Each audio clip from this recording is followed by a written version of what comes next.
Big Ten, you're on notice. Welcome to the Voice of College Football. Appreciate you stopping by for the best in discussion, debate, and analysis. Please give us a like and subscribe right here at the Voice of College Football. Ohio State rolls Iowa 35-7. Buckeyes are the best team in the Big Ten until further notice. Oregon fans would possibly say that notice is going to come at Autzen Stadium in 1 week. But until then, yes, this is the best team in the conference and possibly the nation. Right out of the gate, what impressed me more than anything, not Jeremiah Smith, Emeka Egbuka with 3 touchdowns, Will Howard, who came out perfect early. Defense basically pitched a shutout. You might as well say it's a shutout. The Iowa touchdown did not matter. To me, that's a shutout. Offensive line, number 1 point for Ohio State football. Offensive line. That was the most impressive and the most important element of this game. From the very first drive, Chip Kelly and Ryan Day sent a message to Iowa. Yes, we know that we can throw the ball. We know that we have elite athletes. We know that we have a talent advantage in every way, shape, or form. However, we want to prove to be a tough team. We want to prove that we can ram it down your throats. And they largely did. Quinshon Judkins, anytime he got up and was able to square up a defender for Iowa, he usually got the much better of the confrontation. Ohio State wins this one again, 35-7, an impressive showing, although it did take some time to separate. Why?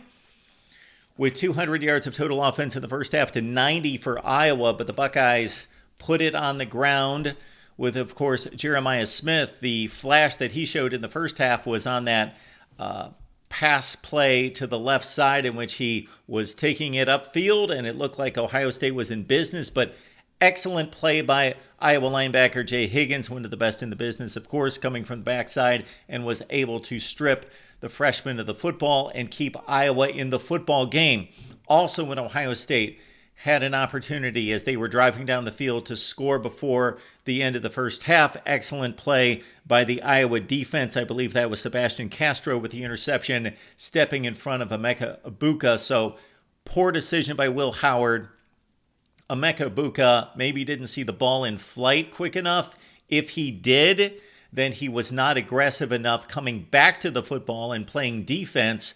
But Castro picked off the pass to end the first half scoring, and Ohio State led 7-0, even though they had that one dominant drive and they controlled the game from start to finish. It was just 7-0, and at that point, basically Iowa, though getting controlled on the field in the trenches, both sides of the football, were in the game.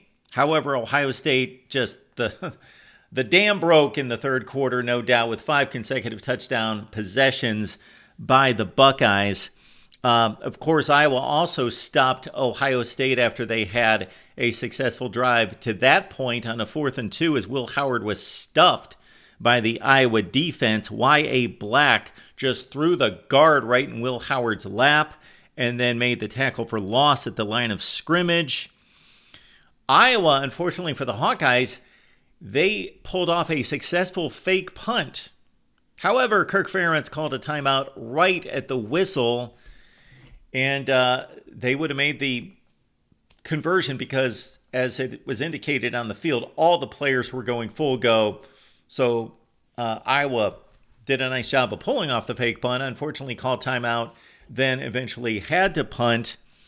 Didn't have much of a punt on that play. They had an opportunity down 7-0 to pin the Buckeyes deep in their own end. However, the punt was botched, shanked to the 28-yard line.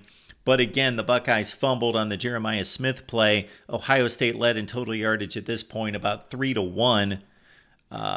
Iowa had another fumble recovery. What is that? Forced fumble? Remember what that is.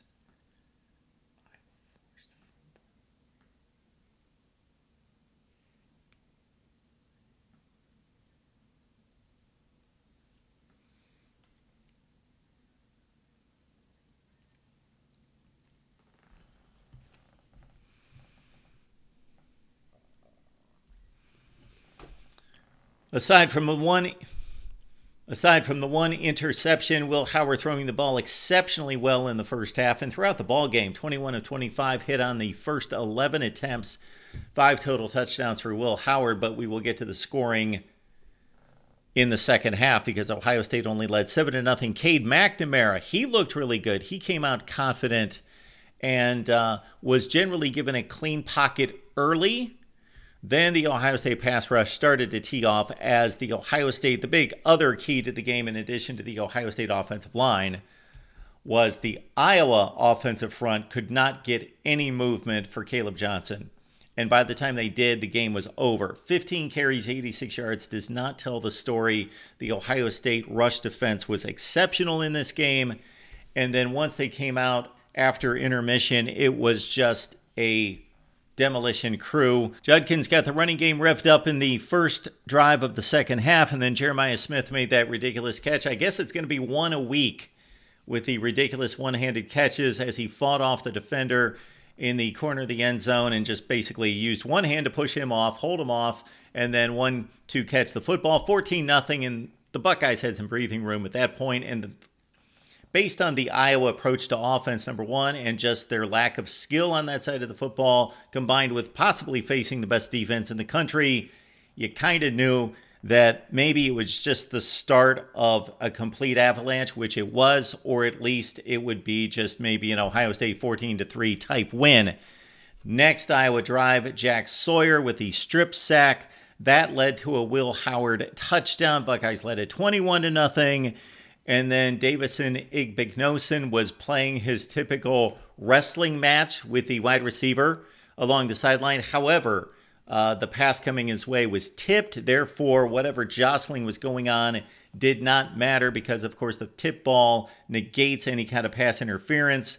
And Igbinosun picked it off, brought it all the way down the field. Ohio State at that point smelled blood. They were already up 21-0. The game was basically over, but still 4th and 3. Why kick the field goal? Go for it. Beautiful play action pass as they put the ball in the gut of the running back, but saw Brandon Innes on the slant where he completely toasted his man, and the guy was playing way too far off. And so once he stuck his foot in the ground, ran the slant, he was wide open for the play of 21 yards down to the 11. And then Emeka Egbuka on the perfectly thrown ball from Will Howard because of the rub route, Egbuka was placed on a outside linebacker, and so that was a bit of a mismatch, but the outside linebacker played extremely close in coverage, but Will Howard put it right on his chin strap, and you had a 28-0 game. Buckeyes doubled up Iowa in total yardage, 412 to 225, 35-7 final. Cade, 14 of 20. Quinshon Judkins and Travion Henderson to back up and confirm our statements about the offensive line play. It could not generally have been better, not against a defense this good.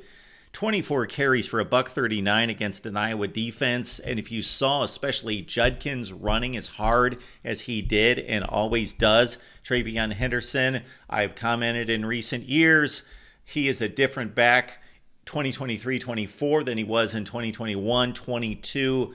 He's added the physical dimension to his game in addition to the ridiculous speed and acceleration skills that he has. Mismatch in Columbus, Buckeyes win 35-7. Okay, up ahead for the Buckeyes, of course, maybe the game of the year in the Big Ten. Ohio State at Oregon.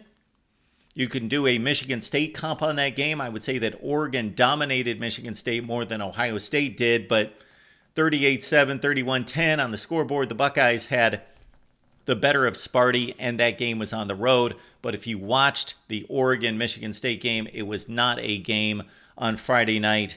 Don't know that we can take much from that. Iowa's got 2 losses, one in the Big Ten. If they run the table, they could rematch Ohio State in the Big Ten championship game. They could put themselves in position for a playoff. But they've got, of course, let's see, at 3-2, they got 7 opponents left in the Big Ten to get through.